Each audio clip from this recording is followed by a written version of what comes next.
So the question is, what are we doing with the chimneys once they all disappear? So they're all coming down, and then these front rooms were supposed to be restored, and so basically what we're going to do is ignore it and do all of the insulation and all the details behind the walls that need to happen to make it warm and safe and structural and all that good stuff.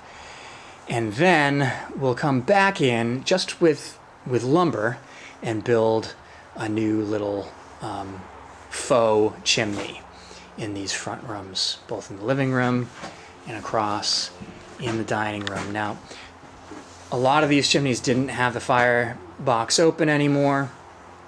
This is one of those that got closed up, so it would be really cool if we have the money to bring those back.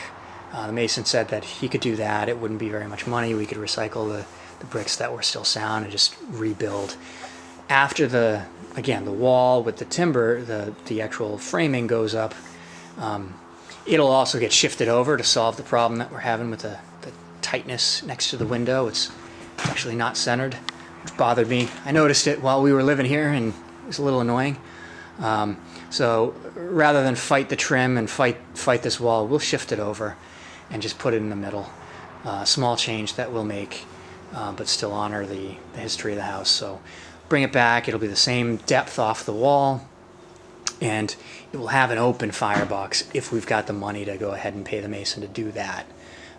All the exterior walls will be done at that point when we make that call, whether we're just closing it up or if we have him come back and build some kind of false open mouths to these fireplaces that won't have a flue. They won't get lit, won't be able to. They'll just look like they always did, and we'll get that looking right. So that's the plan with the chimneys and the fireplaces. Upstairs, we probably do the same thing in the front, and in the back of the house, we don't bring those back because, quite frankly, those spaces are considerably improved if the floor space is opened up. So in Ollie's room, it'll be where his bed goes.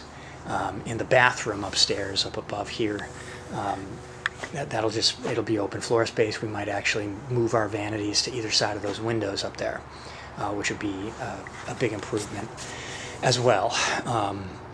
Really open up that bathroom. So that is the plan. From the outside, it's a little different. So again, we have been all about restoring from the outside. Notice our windows are gone. The asbestos was removed, and along with it, all the windows. So we will have those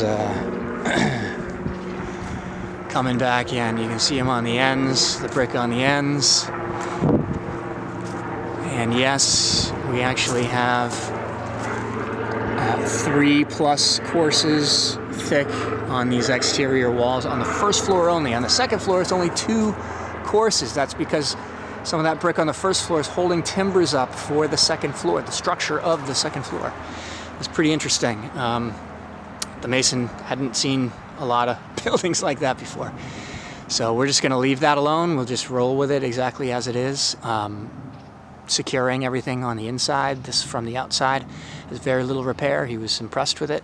In fact, over here, you can see that there's been steel headers put in up at the top of all of these openings. And that's why this side, I think, has remained in good repair, and the other side cracked and looks horrible. So we're going to bring those steel headers in on the other side when those repairs are happening too. But back to the matter at hand, these chimneys.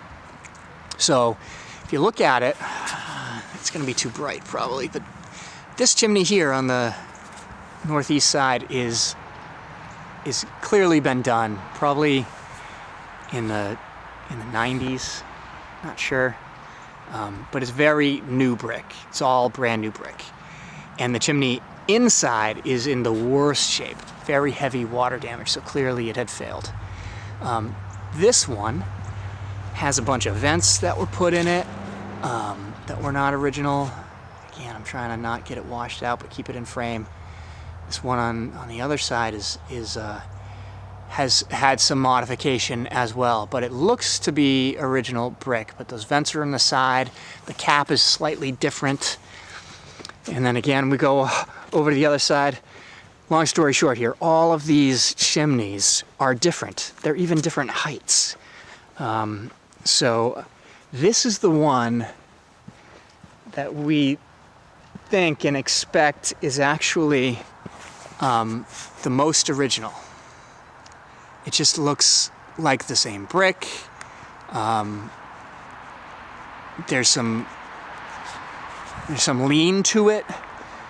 So like it doesn't look like it was redone and modernized, but like, so this is what we're going after. The height of it and the positioning of it. And we're gonna put them back. And the way that we're gonna do that is we're going to take the brick that we take down. See how that one's wider? I think you can see it. Yeah, very obvious in the frame here.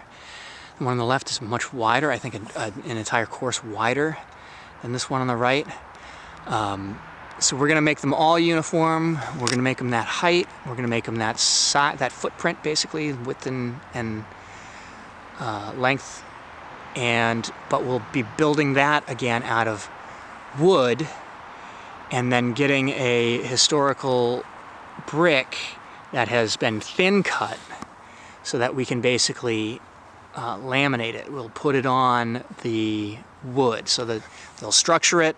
They'll hang concrete board and then basically stick it onto the chimney. And so the chimneys will be there. They will look like it always did. It'll just be new and lighter, less prone to getting knocked over in high winds. This one, you can see, has been totally redone, and probably multiple times, because see the top of this one, it's gonna wash out. You see the transition of the brick there, the color of it, just a bit there. You also see the color difference right there across the gable. The triangle up top is like an orangey color. And this is the only place that you see it in the house. So we had some discussion about, was it just a new batch and it was always like this? Or did this whole end get a repair early on because it failed early on? And we're leaning toward an early repair, like in the first maybe 50 years of the house's life. Just a guess, but there's a couple of things that cue us in there. I'm not sure we're gonna be able to focus in well enough, but see where the orange starts? The courses they're not halfway anymore. They're lined up too tight, and on the other side, that's not the same. Okay, so the brick above basically are just a little bigger. And so by the time they got to this side, they almost lined up, those joints almost line up. And so that was a dead giveaway that, like, if it was a new batch, they'd at least be the same size, or we'd hope they would be, and the masons would be able to keep the running bond running, and 50% overlap, and they aren't doing that up there. So clearly, this top triangle, it's old brick. It's almost matching. This chimney here looks the same color.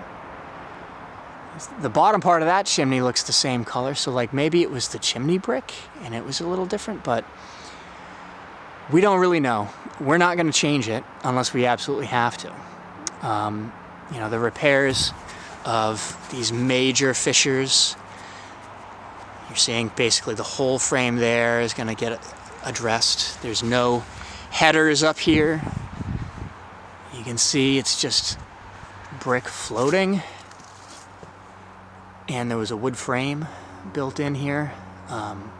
But between the courses of brick there, we're gonna cut away and get an angle iron up there and let into the brick on either side.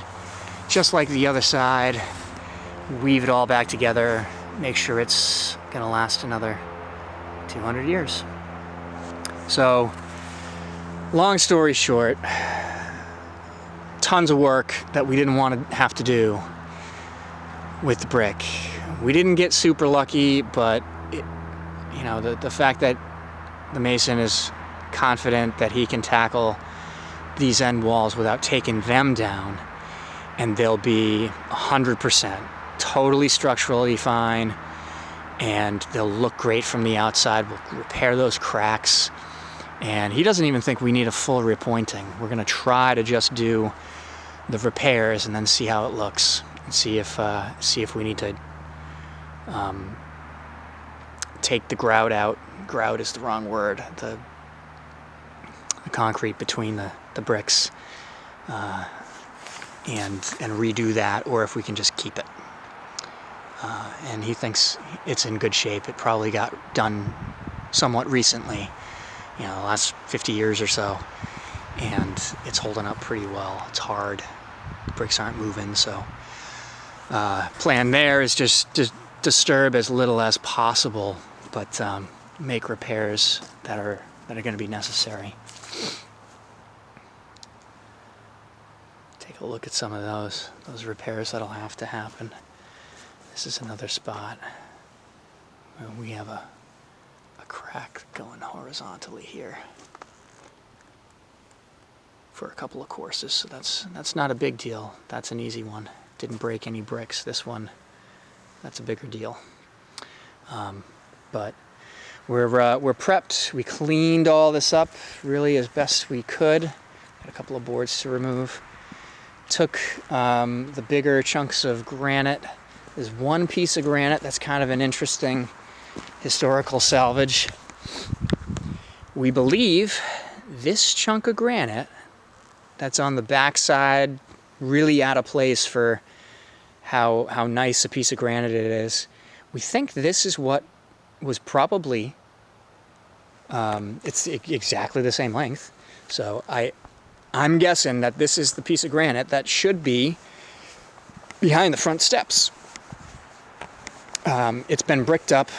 There was a repair done at some point, and it got brick repair instead of that piece of granite, but I'll take a look over there. But this is where we're going to be excavating pretty soon. They're going to smash up that pad and haul it out. All the concrete goes away, all the stones we'll throw over here in our stone pile so I can build some walls or whatever, and they'll be digging this out in another week or two for the family room addition. They're doing some more work along the back here.